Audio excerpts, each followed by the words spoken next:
So with all that experience then of the whole basis of your life being in unconditional love, and yet having to live in a world where unconditional love isn't everywhere to be found, how did that start directing your life? I mean, did you feel that there was that unconditional love was something that it would be perhaps to be hoped that other people would love unconditionally as well? Did you in some way want to, were you sort of consciously helping other people to experience unconditional love by your own example, by your own relationships with people, or were you, did it make you perhaps a little bit defensive in relationships? Did you feel a bit vulnerable, for example? Did it make you withdraw at all from society? How did you kind of cope with your developing perceptions? It was as I was getting older. It was interesting because obviously as I was getting older, my friends were getting older, and although I sort of very really knew unconditional love, society obviously was, with everything else going on, society as it was back then, and my friends obviously getting older and experiencing more and more conditional love. It actually sort of, a lot of my friendships have sort of, how can I put it, fallen by the wayside. I have been told by a few people that I'm too good to be true, which I can understand that. I can totally understand it from possibly their perspective. Loving someone without condition and just allowing them to be. Because I know they have, when I get to know someone, I know that they may possibly have not had the same background, or the same, or share the same sort of, what am I trying to say, upbringing as I have. So I can, I always allow, I get my moments sometimes where I get frustrated and I offload and da-da-da, but I always, now I always explain myself why I do that. And all my close friends, I just say, I'm just offloading, I'm not reacting to you, I'm just offloading, blah, blah, blah, and that would come. And that it would come, I just have to get it off my chest so I can move on and carry on with my day. But yeah, it's with unconditional love in relationships. When I look back on sort of relationships I've had in the past, let's just say, I'm going to use like romantic relationships here, because of that unconditional love, and for me, I always focused on the positives in people, what made them smile, what made them happy, what sort of, and it's like if somebody was really into, let's just say, well, whatever it was that person was into, actually, that made them light up, I would, it was like I would feed that, because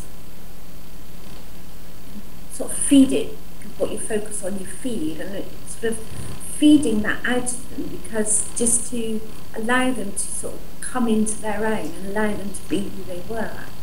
And also with my sort of innocent, it can be perceived as innocent. I've also been told that a lot of people feel that I'm quite vulnerable because of my innocent way of being. I trust people. For me, everyone is innocent until proven guilty. Every single human being on the planet. You know, I sort of get to know someone and then if it doesn't feel, if I'm not resonating any longer, if the feeling isn't feeling right, then because I love myself unconditionally first and foremost, and love begins with me, and I love me, and I always put myself first. Didn't necessarily do that in the beginning, but I always used to put other people first, but that's fine. I'm pleased that I did that because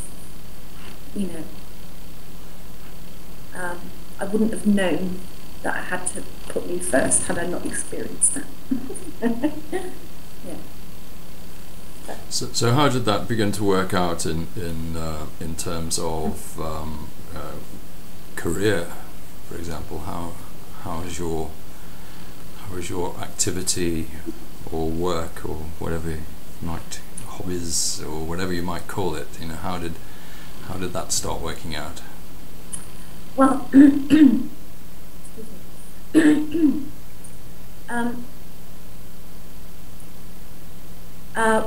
when I left school with absolutely no qualifications, I then went on to the lower sixth to retake all my O levels, and I was only there 3 months. And they actually, the careers officer pulled me to one side and said, "Katy, you're not doing very well. We suggest, we've been talking, we suggest you leave and get a job."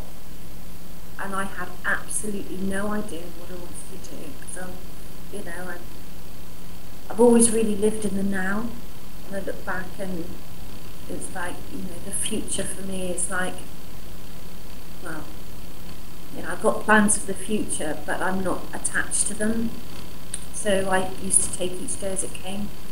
So anyway, they suggested hairdressing, and I said, "Well, what do I have to do for that?" And they said, "Well, sweep up, make coffee, get paid for it, and no homework." So I said, "When do I start?"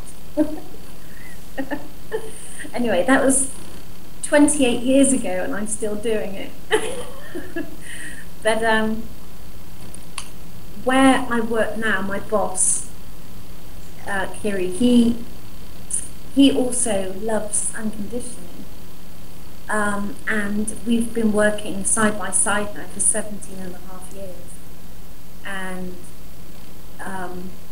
he, like me, is very silent and very quiet, and it's only the past few years really we've been discussing and talking about, we've been talking to each other about other things other than hairdressing or business. And but in the first few years that I used to work with Kiri, we share the same sense of humour, but at the same time it's almost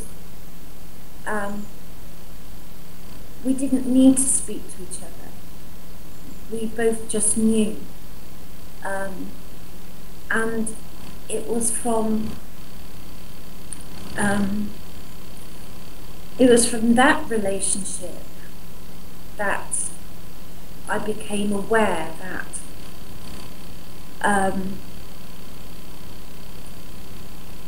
there are other people out there like me.